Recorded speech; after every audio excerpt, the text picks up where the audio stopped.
Assalamualaikum warahmatullahi wabarakatuh. Para pangjejer sareng para pamilon anu kusim kuring dipika hormat, puji sinareng syukur hayu urang sami-sami panjatkeun ka hadirat Allah Subhanahu wa taala anu parantos masihan ka urang sadaya kasehatan sinareng kesempatan sehingga urang tiasa kumpul di tempat ieu. Shalawat kali kasalamatan mugia tetap dielurkeun ka junjungan urang sadaya nyaatana Kanjeng Nabi Muhammad sallallahu alaihi wasallam, tehilap ka kaluargina, ka para sahabatna, sareng mudah-mudahan nepi ka urang sadaya salaku umatna dugi akhir zaman.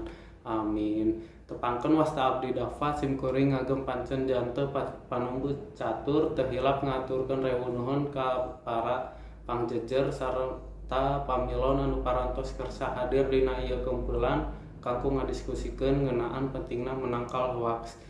Kukituna supados henteu nyangkalang kana waktos hayu urang sadaya buka ieu sawala ku ausan basmalah sasarengan.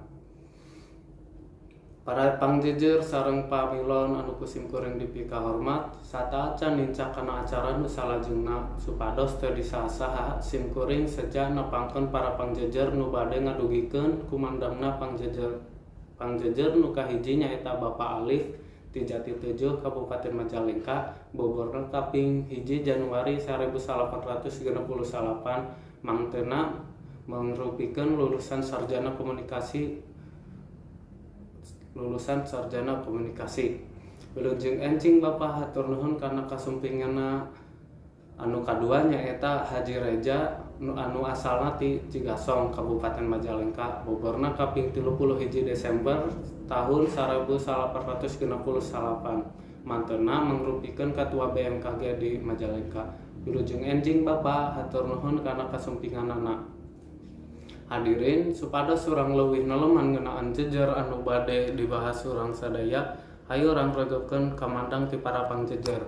Supangga ka Bapak Haji Alif kanggo ngadugikeun kemandangna. Hatur nuhun ka Bapak Haji Alif anu atos ngadugikeun komandangna. Sae kacida anu naon rupi nu didugikeunna. Salitna parantos ngingetkeun urang sadaya ngeunaan dina teknologi anu berkembang di zaman ayeuna, informasi ti internet bakal gampang kasebar ka mana-mana. Tapi informasi anu disebar teh henteu pasti bener kabeh. Sok aya bae oknum-oknum anu nyebar wartos palsu atau disebut hoaks. Nurutkeun manteuna, urang sadaya kudu hati-hati lamun waca wartos di internet. Tong gampang percaya kana wartos nu aya di internet. Upami situsna abal-abal.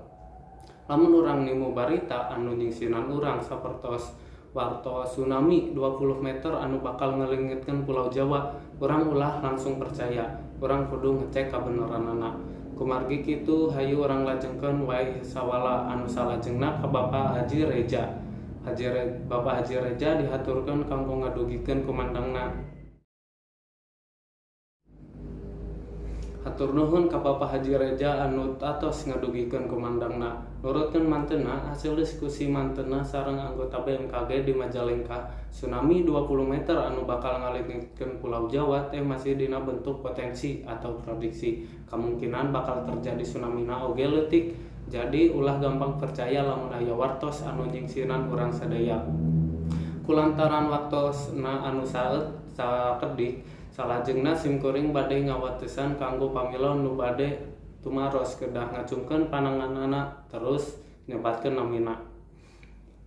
Hatur nuhun ka Bapak Tegar anu tos ngadugikeun biantarana kirang langkung naan kumaha lamun situs anu geus terjamin kabeneranana anu nyebarkeun hoaks.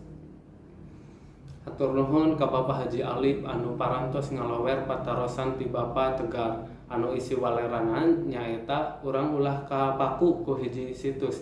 Lamun urang maca wartos, urang kudu ngabanding-bandingkeun wartosna tina situs nu lain jeung situs nu lainna.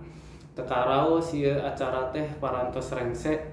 Alhamdulillah ieu acara teh ti kawit dugi karengsena parantos kalaksanakeun kalayan lancar. Kukituna hayu urang sasarengan nutup ieu acara kumaosan hamdalah sasarengan. Alhamdulillahirabbil alamin. Simkuring salaku panunggu catur sareng sapara kanca neda hapunten anu kasuhun bilih aya cariosan oge paripaos anu matak teu geunah kana manah hadirin sadayana. Mung sakitu anu kapikahatur, hatur nuhun kana parahyosan sadayana. Assalamualaikum warahmatullahi wabarakatuh.